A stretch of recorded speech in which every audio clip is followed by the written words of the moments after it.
With budget welders, that big amperage number on the box isn't the whole story. What really matters is duty cycle, meaning how long it actually runs before it needs to cool down, plus whether it handles your metal thickness on the power you have at home. Let's see which one fits your projects. Let's make it clear. Starting off at number 5, we kick this list off with the YESWELDER 135A 3-in-1. Is a welder this cheap actually worth bringing into your garage?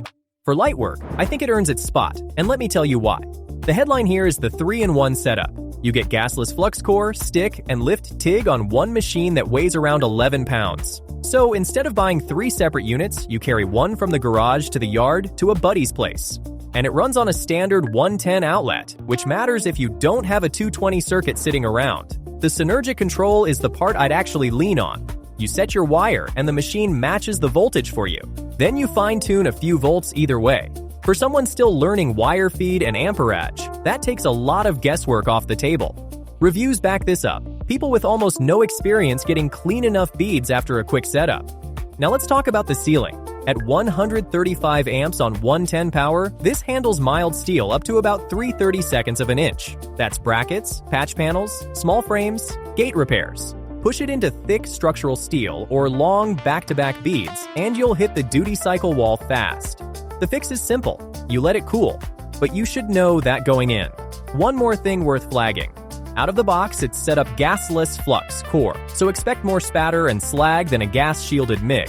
That means a little grinding and brushing afterward. For casual repairs, most folks shrug it off. If you want cosmetic, show-quality welds with no cleanup, that's a different machine. So who's this really for? Beginners? DIY hobbyists? And anyone doing light maintenance who wants to learn without dropping serious money. As a portable second machine or a first welder, it punches well above its weight.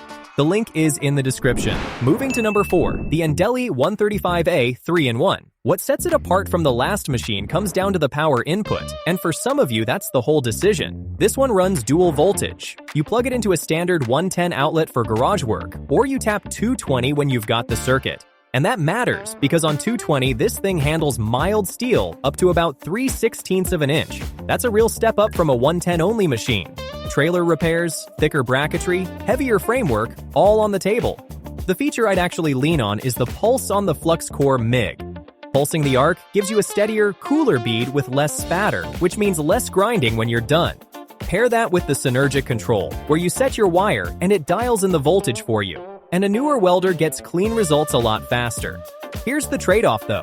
It's still rated at 135 amps. Run long, continuous beads on thick steel and you'll hit the duty cycle wall, so you weld, you let it cool, you go again.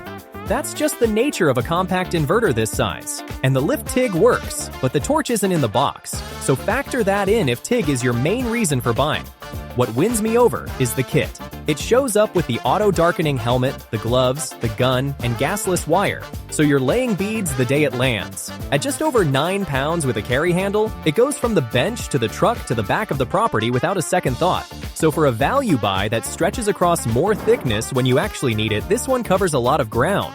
The link is in the description. Moving to number 3, the Bestarc 145A 4-in-1. The last 2 machines gave you 3 processes. This one adds a 4th, and that's the whole pitch. You get gasless flux core, solid wire MIG, stick, and lift TIG on one box that weighs under 14 pounds. So if you want to learn all the major processes on a single machine without buying 4 of them, this covers a lot of ground. And it runs dual voltage, 110 in the garage or 220 when you've got the circuit. The synergic control is the part I'd actually rely on. You set your wire, it dials in the voltage and feed speed, and you fine-tune a few volts from there. For someone still figuring out wire feed and amperage, that takes the guesswork down a notch. With gas and 30 thousandths solid wire, people are running it from 22 gauge up to about a 1/4 inch. That's auto body, brackets, light fabrication, real working range. And if these comparisons are helping you sort through the options, subscribing genuinely supports the channel and helps us keep making them.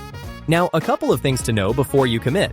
The most common note in reviews is that there's no gas regulator in the box. You can weld flux core the day it lands, but to run gas-shielded MIG, you'll add a regulator. Figure around $25. Small, but factor it in. The other one is the TIG. It's lift TIG and it's DC only, so steel and stainless, yes, but no aluminum on the TIG side. And at 145 amps, this is a hobbyist machine. Push it into long beads on thick structural steel and you'll hit the duty cycle wall, so you weld, you let it cool, you go again. There's a review that stuck with me. Someone welded rusty, painted 18-gauge sheet metal, and it laid down clean once it was dialed in.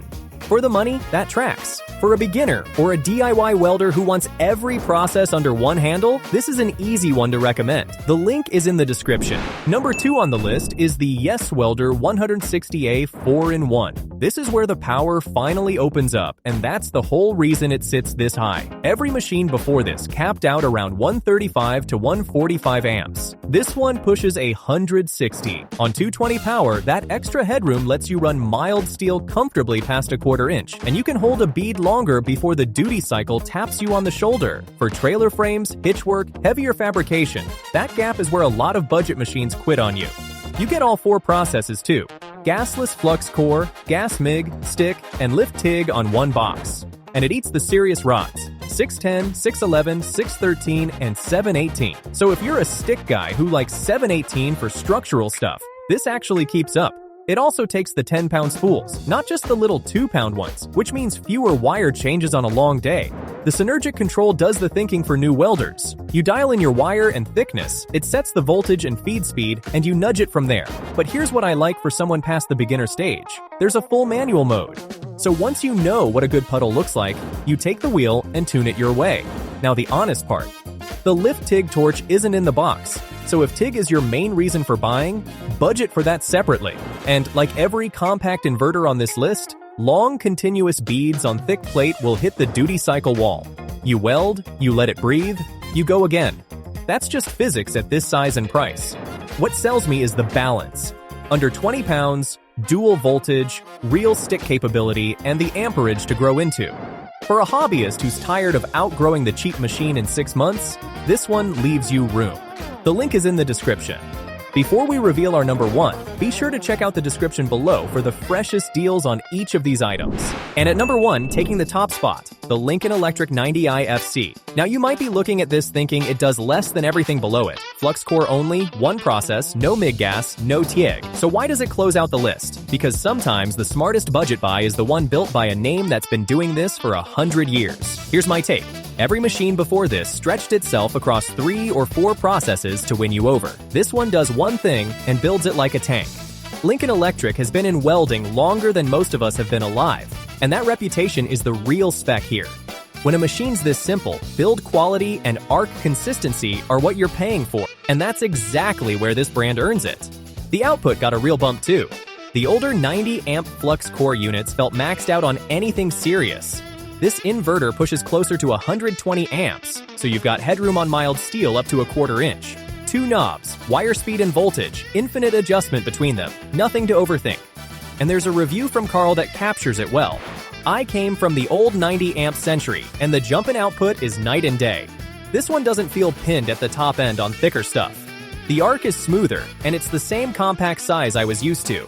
That tracks with what you'd expect from a step up in this family. At 15 pounds with a shoulder strap and a metal case, it goes anywhere there's a 110 outlet. Garage, job site, back 40. The trade-off is right out in the open. It's flux core only, so expect more spatter and some cleanup, and no gas-shielded MIG for thin cosmetic work. If clean show welds are your whole goal, the multi-process picks lower down fit that better. But for dependable, no-drama repairs on mild steel from a brand your local shop actually services, this is the one I trust most. The link is in the description. You can now tell what holds up from what falls short. If you only have a 110 outlet and want to learn cheap, number 5 does the job. If you want dual voltage that stretches across more thickness, number 3. For a hobbyist who needs real power and stick capability, number 2. And if you want a name your local shop actually services, number 1. Updated links in the description. Prices keep moving.